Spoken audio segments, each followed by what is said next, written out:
नमस्कार दोस्तों, स्वागत है आपका हमारे YouTube चैनल स्टडी लिंक्स में। दोस्तों, आज से हम आधुनिक भारत का इतिहास शुरू करने जा रहे हैं। तो देर ना करते हुए हम अपने पहले चैप्टर भारत में यूरोपियों का आगमन से आज के लेसन की शुरुआत करते हैं।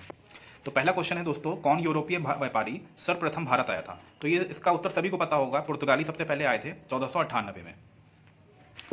वास्को डी गामा भारत में सर्वप्रथम कहाँ पर आया था? तो वो दोस्तों आया था कालीकट में 1498 में। पुर्तगालियों ने सर्वप्रथम किस स्थान पर दुर्ग का निर्माण किया? तो यह किया था दोस्तों कोचीन में 1503 ईस्वी में। इसके बाद है दोस्तों, वास्को डी गामा का स्वागत कालीकट के किस राजा ने किया था? तो वो किया था जमोरिन नाम के राजा ने। भारत में पुर्तगीज शक्ति की वास्तविक नींव डालने वाला कौन था? तो वो था दोस्तों अल्फांसो दी अल्बुकर्क। इसके बाद दोस्तों, भारत में पुर्तगाली गवर्नर कौन था? प्रथम पुर्तगाली गवर्नर कौन था? तो वो था दोस्तों फ्रांसिस्को डी अल्मीडा, जो कि 1505 से 1509 तक शासन किया था जिसने। इसके बाद दोस्तों, किस पुर्तगाली गवर्नर ने बीजापुर से गोवा को छीना था? तो ये छीना था दोस्तों अल्बुकर्क ने 1510 में। इसके बाद दोस्तों, जेसुअट मिशन किस पुर्तगाली गवर्नर के समय में मुगल दरबार में आया था? तो ये आया था एंटोनियो दी नरोन्हा। इसके बाद दोस्तों, समुद्री यात्री हैं, उनके देशों से मिलान करना है। तो पहला है वास्को डी गामा, जो कि पुर्तगाल के थे। इसके बाद दोस्तों क्रिस्टोफर कोलंबस, जो कि स्पेन के थे, रहने वाले थे। कैप्टन कुक की बात करें तो ग्रेट ब्रिटेन के रहने वाले थे। और तस्मान की बात करें तो वो हॉलैंड के रहने वाले थे। इसके बाद दोस्तों, मध्यकाल में सर्वप्रथम भारत से व्यापार संबंध स्थापित करने वाला कौन थे? तो वो थे दोस्तों पुर्तगाली। किन यूरोपियों ने भारत में प्रथमतः सामुदायिक व्यापारिक केंद्र स्थापित किए थे? तो वो भी पुर्तगालियों ने ही स्थापित किए थे। हुगली को बंगाल की खाड़ी में समुद्री लूटपाट के लिए किसने अड्डा बनाया था? तो ये भी दोस्तों पुर्तगालियों ने ही बनाया था। इसके बाद दोस्तों, यूरोपीय कंपनियों का भारत में आने का क्रम जो है उसको दोस्तों बहुत ही इंपॉर्टेंट क्वेश्चन है, इसको आप स्टार कर लीजिएगा, ये बहुत इंपॉर्टेंट क्वेश्चन है। तो दोस्तों, सबसे सर्वप्रथम हमारे देश में पुर्तगाली आए। इसके बाद दोस्तों डच आए। इसके बाद दोस्तों अंग्रेज आए और अंत में फ्रांसीसी आए। तो इसका जो ऑर्डर है, अगर हम पुर्तगालियों को पी कहें, डच को डी कहें, अंग्रेज को इंग्लिशमैन यानी ई कहें, फ्रांसीसी को एफ कहें, तो फिर इसका जो ऑर्डर होगा वो पी डी ई एफ के नाम से होगा। इसके बाद दोस्तों, बांदेल, चिनसुरा, हुगली तथा श्री रामपुर में किस स्थान पर पुर्तगालियों द्वारा फैक्ट्री स्थापित की गई थी? तो दोस्तों हुगली में की गई थी 1534 ईस्वी में। पौंडुचेरी, जिसको आप पुदुचेरी कहते हैं, पर कब्जा करने वाला प्रथम यूरोपीय शक्ति कौन थी? तो वो थी दोस्तों पुर्तगाली। इसके बाद दोस्तों, किस पुर्तगाली गवर्नर के समय ईसाई संत सेंट फ्रांसिस जेवियर भारत आए थे? तो ये आए थे दोस्तों मार्टिन फ्रांसिस के समय में। इसके बाद दोस्तों, कलकत्ता, जिसको हम इस समय कोलकाता कहते हैं, की स्थापना किसने की थी? तो इसकी स्थापना की थी जॉब चौरनाक ने। इसके बाद दोस्तों, कार्टेज आर्मेडा व्यवस्था क्या थी? तो ये व्यवस्था ही दोस्तों समुद्री व्यापार को नियंत्रित करने वाला कानून था एक, जिसके पीछे आर्मेडा का बल होता था। इसके बाद दोस्तों अगला प्रश्न है कि भारत में यूरोपीय शक्तियों के प्रवेश के संदर्भ में अधोलिखित कथन कौन सा सत्य है? तो यह है दोस्तों, पूर्वी भारत में अंग्रेजी कंपनी ने 1633 में उड़ीसा में पहला कारखाना लगाया। इसके बाद दोस्तों कुछ देश दे रखे हैं और उनके खोजकर्ता और खोज करने का वर्ष भी दे रखा है, तो उसके बारे में भी दोस्तों हम लोग देख लेते हैं। भारत की बात करें तो 1498 में इसकी खोज हुई है। इसके खोजकर्ता थे वास्को डी गामा, जो कि पुर्तगाल के रहने वाले थे। इसके बाद दोस्तों अमेरिका, इसकी खोज 1494 में हुई है और इसकी खोजकर्ता थे क्रिस्टोफर कोलंबस, जो कि स्पेन के थे। इसके बाद दोस्तों केप ऑफ गुड होप, ये दोस्तों साउथ अफ्रीका में है। केप ऑफ गुड होप की खोज हुई है 1487 में और इसकी खोज की थी बार्थोलोमियो डियाज, जो कि पुर्तगाल के रहने वाले थे। इसके बाद दोस्तों ऑस्ट्रेलिया की खोज 1770 में हुई है और इसकी खोज की थी कैप्टन जेम्स कुक ने, जो कि ब्रिटेन के रहने वाले थे।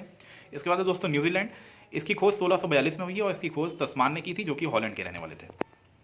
आगे बढ़ते हैं दोस्तों।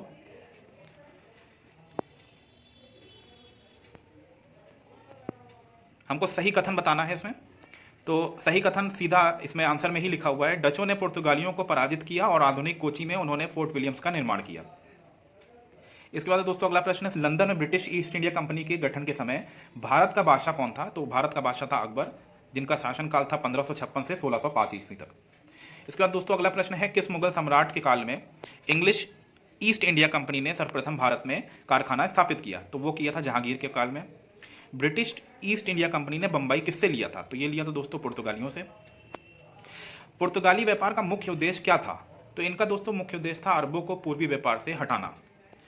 इसका दोस्तों नीनो डी कुना ने भारत में कहाँ पुर्तगाली बस्तियां स्थापित की थी? तो ये की थी सेंट थोमी, जो कि मद्रास में है, और हुगली में भी की थी। भारत में प्रथम प्रेस की स्थापना किसने की थी? तो दोस्तों ये पुर्तगालियों ने की थी। डच कहाँ के निवासी थे? तो डच दोस्तों नीदरलैंड के निवासी थे, जिसको हॉलैंड भी कहा जाता है। इसके बाद दोस्तों डच कंपनी का नाम क्या था? तो डच कंपनी का नाम था Dutch United East India Company of Netherland. इसका दोस्तों सुमात्रा या बैंटम पहुंचने वाला प्रथम डच नागरिक कौन था? तो ये दोस्तों था कार्नेलिस डे हस्तमान। इसका दोस्तों किसने भारत में प्रथम डच फैक्ट्री की स्थापना की? तो ये थे बादेर हेग ने। बादेर हेग ने मुसलीपत्तनम नाम की जगह पर डच फैक्ट्री की स्थापना की थी। भारत के साथ व्यापार के लिए सर्वप्रथम संयुक्त पूंजी कंपनी किन लोगों ने प्रारंभ की थी? तो ये लोगों ने ये की थी दोस्तों डचों ने। इसके बाद दोस्तों बंगाल में कौन सा कारखाना डचों ने 1663 में स्थापित किया था? तो ये है चिंसोरा में। इसके बाद अगला प्रश्न दोस्तों, डचों ने जकार्ता जीतकर किस नगर को बसाया था? तो ये बताया था बटाविया नगर को। डचों ने अपने स्वर्ण सिक्के कहाँ ढाले थे? तो ये ढाले थे पुलिकट में, जो कि उड़ीसा में है। इसके बाद दोस्तों 1690 में पुलिकट के स्थान पर डच गवर्नर का मुख्यालय कहाँ बनाया गया? तो वो बनाया गया था नागपट्टनम में। इसके बाद दोस्तों अगला प्रश्न है, डच कंपनी का व्यापार किस नीति पर आधारित था? तो वो था सहकारिता नीति पर। इसके बाद अगला प्रश्न है, डचों की शक्ति किस युद्ध में समाप्त हो गई थी? तो ये दोस्तों समाप्त हुई थी बेदरा के युद्ध में। अगला प्रश्न दोस्तों, डच व्यापार के विस्तार का समय क्या था? तो वो समय था 1630 से 1665 ईस्वी में। सूरत में डचों की काफ़ी नील मिलती थी। सूरत में डचों को काफ़ी नील मिलती थी। नील वही जिसकी खेती हुआ करती है। यह कहाँ तैयार की जाती थी? तो ये तैयार की जाती थी मध्य भारत और सुमात्रा में। इसके बाद दोस्तों अगला प्रश्न है, भारत में भारतीय वस्त्र को निर्यात की वस्तु बनाने का श्रेय किसे जाता है? तो जाता है डचों को। डचों का मुख्य लक्ष्य क्या था? तो डचों का मुख्य लक्ष्य था दक्षिण पूर्व एशिया के टापुओं से व्यापार करना। अगला प्रश्न दोस्तों, किसने कहा था कि यूरोपीय लोग मधुमक्खी की तरह हैं, जिन्हें यदि छोड़ दिया जाए तो काट खाएंगी, और यदि छोड़ दिया जाए तो वो हमें शहद देंगी, ना छोड़ा जाए तो शहद देंगी। तो ये कहा था अलीवर्दी खान ने। इसके बाद दोस्तों अगला प्रश्न है, 1630 में मैड्रिड की संधि किनके बीच हुई थी? तो ये हुई थी दोस्तों अंग्रेजों और पुर्तगालियों के बीच में। अगला प्रश्न दोस्तों, पूर्वी व्यापार पर अंग्रेजों के अधिकार को पुर्तगीजों ने कब स्वीकार किया? तो पुर्तगालियों ने इसे स्वीकार किया 16 जुलाई 1654 में। इसके बाद दोस्तों अगला प्रश्न है, मुगल शासक शाहजहां के समय किस मुगल सूबेदार ने पुर्तगालियों केंद्र हुगली पर कब्जा किया था? तो ये किया था दोस्तों कासिम खां के टाइम पर। इसके बाद दोस्तों अगला प्रश्न है, 17वीं शताब्दी में भारत से किए जाने वाले मसालों का व्यापार पर किसका एकाधिकार था? तो ये था दोस्तों डचों का एकाधिकार। The governor and company of merchants of London trading into the east India, इसको ईस्ट इंडिया कंपनी कहा जाता था। इसकी स्थापना कब हुई थी? तो इसकी स्थापना थी 31 दिसंबर 1600 ईस्वी में। इसके बाद दोस्तों अगला प्रश्न है, 1599 में स्थल मार्ग से भारत आने वाले प्रथम अंग्रेज व्यापारी कौन थे? तो ये थे जॉन मिंडन हॉल। इसके बाद दोस्तों अगला प्रश्न है, ब्रिटिश कंपनियों में से भारत में व्यापार का सर्वप्रथम अधिकार किसे प्राप्त हुआ था? तो ये प्राप्त हुआ था दोस्तों लिवेंट कंपनी, जो कि 1593 में। इसके बाद दोस्तों ईस्ट इंडिया कंपनी को प्राप्त हुआ था 31 दिसंबर 1600 ईस्वी में। अगला प्रश्न है दोस्तों, ईस्ट इंडिया कंपनी को तत्कालीन ब्रिटिश महारानी एलिजाबेथ ने 31 दिसंबर 1600 ईस्वी को पूर्व के साथ व्यापार करने के लिए कितने वर्षों का विशेषाधिकार प्रदान किया था? तो वो दिया था दोस्तों 15 वर्षों के लिए। इसके बाद दोस्तों ईस्ट इंडिया कंपनी के किस अंग्रेज गवर्नर को औरंगजेब द्वारा भारत से निष्कासित किया गया था? तो ये किया गया था सर जॉन चाइल्ड को। इसके बाद दोस्तों अंग्रेजों ने भारत के पश्चिमी तट पर स्थित सूरत में अपनी प्रथम फैक्ट्री 1613 ईस्वी में स्थापित की थी। उस समय फैक्ट्री किसे कहा जाता था? तो व्यापारिक केंद्रों को कहा जाता था। इसके बाद दोस्तों 1608 में कंपनी ने कैप्टन हॉकिंस को मुगल सम्राट जहांगीर के दरबार में भेजा। हॉकिंस को जहांगीर से क्या प्राप्त हुआ था? तो वो प्राप्त हुआ था दोस्तों सूरत में एक स्थायी कोठी स्थापित करने की अनुमति प्राप्त हुई थी, और इसके साथ साथ 400 का मनसब और जागीर प्राप्त हुई थी। अगला प्रश्न है दोस्तों, भारत में ईस्ट इंडिया कंपनी की सफलता के क्या कारण थे? तो वो कारण थे, प्रथम कारण था भारत में राष्ट्रीय भावना की कमी थी। दूसरा कारण था कंपनी की सेना को पश्चिमी प्रशिक्षण व आधुनिक हथियार प्राप्त हो गए थे। इसके अलावा तीसरा जो कारण था वो था भारतीय सैनिकों में राष्ट्रीय भावना का अभाव था। अगला प्रश्न है दोस्तों, किस अंग्रेज अधिकारी ने पुर्तगालियों को सोलो के स्थान पर पराजित किया था? तो ये किया था थॉमस वेस्ट ने। इसके बाद दोस्तों किस यूरोपीय कंपनी ने सूरत में सर्वप्रथम अपना कारखाना स्थापित किया था? तो ये किया था दोस्तों अंग्रेजों ने 1613 में। फिर दोस्तों ब्रिटेन ने सम्राट चार्ल्स द्वितीय द्वारा पुर्तगाल की राजकुमारी कैथरीन से विवाह किया था 1661 में। करने पर उनको कौन सा प्रांत उन्हें पुर्तगालियों से उपहार में मिला था? तो वो प्रांत था बम्बई, जिसे मुंबई कहा जाता है। इंग्लैंड के राजा जेम्स प्रथम का एक राजदूत सर टॉमस रो जहांगीर के दरबार में भारत आया था। इसका क्या उद्देश्य था? ये किस उद्देश्य से आया था? तो था शाही दरबार के अफसरों के हाथ तैयार कपड़ा बेचना और नील की खरीदना और व्यापारिक संधि करना। इस उद्देश्य से वो भारत आया था। इंग्लैंड के जेम्स प्रथम राजदूत सर टॉमस रो किस वर्ष भारत में आए थे? तो ये आए थे दोस्तों 1615 में। इसके बाद दोस्तों 1611 में अंग्रेजों ने दक्षिण भारत में प्रथम फैक्ट्री मसूलीपट्टनम नामक स्थान पर लगाई थी, लेकिन जल्द ही उसकी गतिविधियां का केंद्र हो गया था मद्रास। तो इसने यहाँ से स्थापित जरूर मसूलीपट्टनम में की थी, मगर उसका केंद्र बाद में मद्रास हो गया था। इसके बाद दोस्तों फ्रांसिस डे ने 1639 में चंद्रगिरी के राजा मद्रास को पट्टे पर लिया था। तो वहाँ के एक किला बंद कोठी बनवाई थी उस जहाँ पर उन्होंने।